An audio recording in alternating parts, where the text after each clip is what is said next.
देखिए भैया, आज मैं आप सभी को कक्षा 10 की प्रश्नावली 11.2 की पहली सवाल बता रहा हूँ। आप सभी लोग ध्यान से देखिए। सवाल क्या दिया गया है, एक बार देख लेते हैं। सवाल दिया गया है 6 सेंटीमीटर त्रिज्या का एक वृत्त खींचिए। केंद्र से 10 सेंटीमीटर दूर स्थित एक बिंदु से वृत्त पर स्पर्श रेखा युग्म की रचना कीजिए और उनकी लंबाइयां मापिए। कहने का मतलब है कि जो स्पर्श रेखा है उनकी लंबाइयों को मापना है। तो देखिए, सबसे पहला काम हम करेंगे, करा 6 सेंटीमीटर का वृत्त खींचिए। हम नहीं करेंगे, पहले लिखेंगे 10 सेंटीमीटर की रेखा खींचेंगे। देखिए, सबसे पहला काम भैया 10 सेंटीमीटर की एक रेखा खींच लेंगे। उसके बाद इसको मान लेंगे O, इसको मान लेते हैं P। ध्यान से देखिए आप सब, O से हम 6 सेंटीमीटर की त्रिज्या लेकर के, O से 6 सेंटीमीटर की त्रिज्या लेकर के एक वृत्त इस प्रकार से ऐसे खींचिए। इस प्रकार से एक वृत्त बनाएंगे। 6 सेंटीमीटर त्रिज्या का ध्यान रखिएगा, 6 सेंटीमीटर होना चाहिए। उसके बाद देखिए ओपी रेखा का लंबार्धक खींचते हैं। लंबार्धक कह लीजिए या समद्विभाजक कह लीजिए, दोनों बात। तो खींचने के लिए क्या करते हैं, इससे आधे से अधिक दूरी ले करके ऊपर और नीचे इस प्रकार से चाप लगाते हैं। फिर वही दूरी से इधर इधर, फिर इसको इस प्रकार से ऐसे मिला लेते हैं। जब ये मिल जाता है तो इसको हम मान लेते हैं यम बिंदु। कुछ भी आप मान सकते हो, इसको हम मान लेते हैं यम। अब देखिए, यहां से यम से हम रख करके नापेंगे तो यम से ओ की दूरी और यम से पी की दूरी एकदम समान आएगी, इसीलिए इसको खींचा गया। तो यम से लेकर के ओ तक की दूरी लेकर के यम पर रख करके एक दूसरा वृत्त खींचेंगे, जिसको सहायक वृत्त बोला जाता है। जिसको सहायक वृत्त बोला जाता है, इस प्रकार से बिंदी बिंदी रख करके करना है। ये मेरा सहायक वृत्त है। और सहायक वृत्त के बाद हम ये देखते हैं कि ये पहले वाले वृत्त को कहाँ कहाँ काट रहा है। जहां काटता है वहां से इसको यहां से ऐसे पटरी से मिला देंगे पी से, और यहाँ पी से लेकर के इस वाले को जहां काट रहा है इधर मिला लेंगे इस प्रकार से,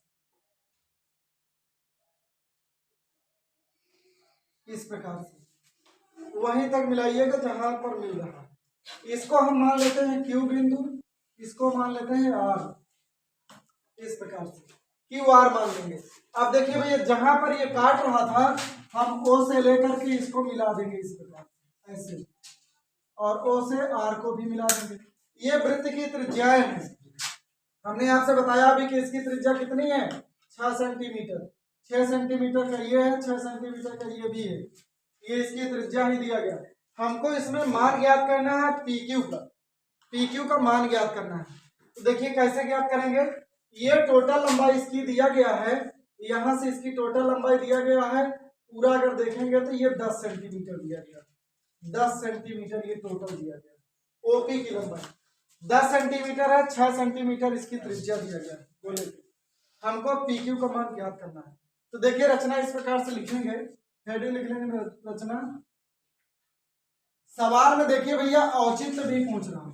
औचित्य का मतलब पूरा हल करके ज्ञात करके बताना होगा कि हाँ पी क्यू बराबर इतना सेंटीमीटर है। देखिए रचना में लिखेंगे, सर्वप्रथम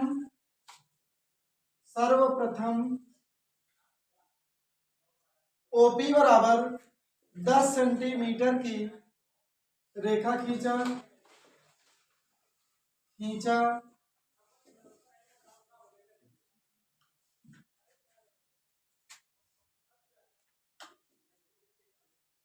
उसके बाद ओपी का समद्विभाजक खींचा, समद्विभाजक या लंबार्धक भी कह सकते हैं। समद्विभाजक खींचा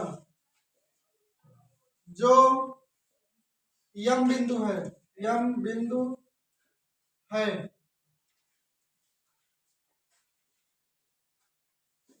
यम से ओ की दूरी लेकर एक सहायक वृत्त खींचा,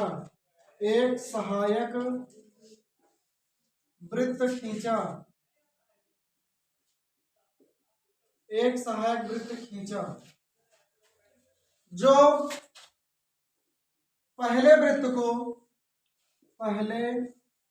को Q तथा R पर काटता है।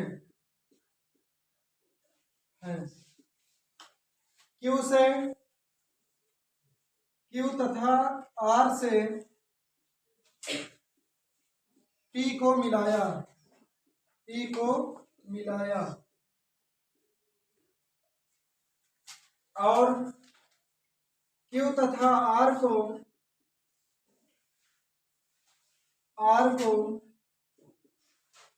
Q तथा R को O से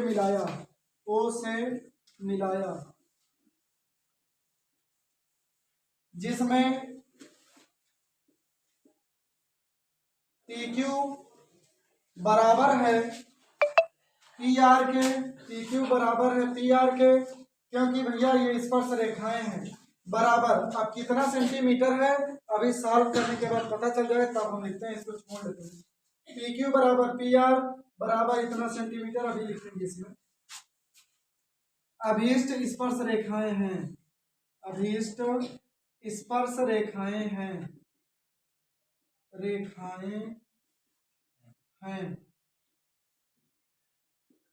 अब भैया इसका हम औचित्य ज्ञात करेंगे। औचित्य ज्ञात करने के लिए क्या करेंगे, ध्यान से देखिए आप सब, हेडिंग लिख लेंगे औचित्य।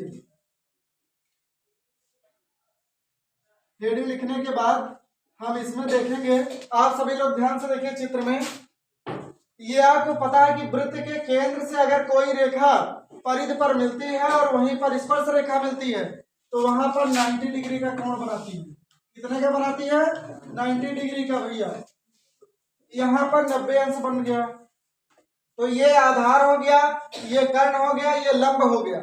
जिसमें मुझे लंब नहीं पता, ये 10 सेंटीमीटर पता है, कर्ण 10 सेंटीमीटर पता है और ये त्रिज्या पता है आधार 6 सेंटीमीटर, हमको लंब ज्ञात करना है। तो हम इस प्रकार से लिखेंगे, PQ बराबर पाइथागोरस प्रमेय से लिख लेंगे, पाइथागोरस प्रमेय से, पाइथागोरस प्रमेय से। देखिए भैया सूत्र क्या होता है, हम सूत्र लिख लेते हैं।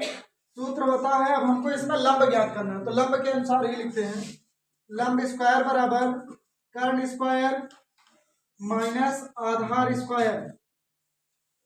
तो लंब इसमें दिया गया है PQ स्क्वायर बराबर कर्ण दिया गया है OP square minus OQ square.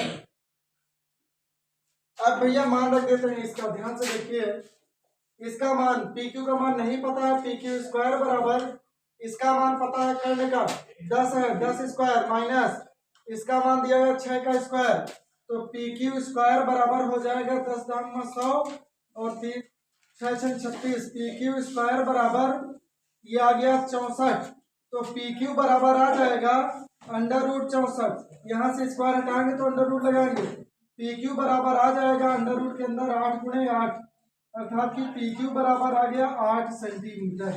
अर्थात कि जो स्पर्श रेखा है ये PQ की लंबाई 8 सेंटीमीटर ही आएगी। तो यहाँ पर जो हमने छोड़ा था PQ बराबर PR, यहाँ हम ले लेंगे 8 सेंटीमीटर है, इतना लिखेंगे भैया।